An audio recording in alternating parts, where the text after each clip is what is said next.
the most fundamental exercises that we use is the plank. There's tons and tons of benefits for the plank, basic core stabilization and strength and all these things, but it's one of the exercises that we most commonly see done wrong. There's a lot of intricate details in the plank to really make sure you're doing the plank perfectly, so we want to kind of talk about some of those things now, and a couple things that you can do to make the plank easier if you're struggling with it, and a couple things you can do to make it harder if it is easy at this point. So let's get started first with just like a basic plank, and we'll have Jared get into position.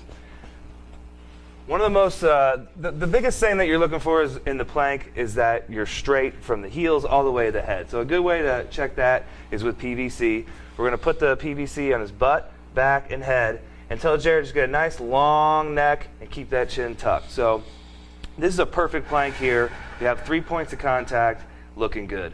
One thing that we want to really mention in this plank is that Jared now, his forearms, and you can go ahead and let down, his forearms in that position, he's pulling away to kind of engage his lats and some of the musculature up in his back and upper body. And that's really important to do. Additionally, in that position, he should be able to breathe. So go ahead and get back into position real quick, Jared. So he's looking good. We got the 3 points of contact. He's pushing his elbows away from each other in order to get some engagement. And from this position, he should be able to take a big breath and fill up the stomach and exhale and keep the position. If that breath alters his pelvis, or if that breath makes his butt go up or down, or there's any movement, we know that this exercise is probably a little too difficult for Jared, and then we would just go ahead and do a regression. So one regression that we can use is band assistance. Just go ahead and hop in the band.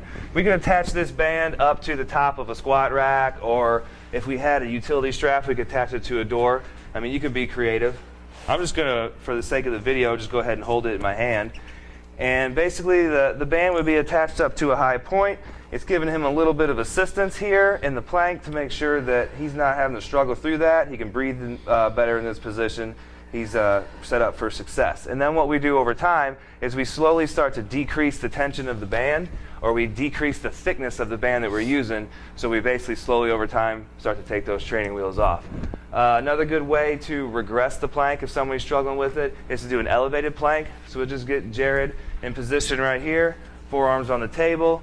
He's still nice and straight. Everything looks perfect from his butt, back, and head, except this is just going to take a lot of the load off and make it an easier regression for him to do until he can build that up and start to bring it down to the floor. If we want to make the plank harder, there's lots of ways you can make the plank harder. You can use weight, or one of the big things you can do is add movement. So it's best to add movement in the actual push-up plank position. So let's just, for example, today, just go ahead and throw in the slow mountain climber. So let's just get into a push-up plank position.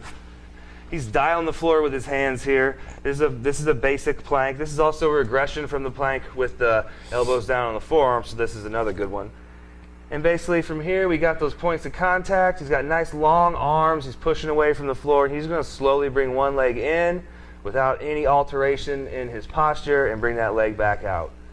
Should be able to breathe good in this position, and if so, this is a real challenging variation that's going to give you the results you're looking for. And that's the plank.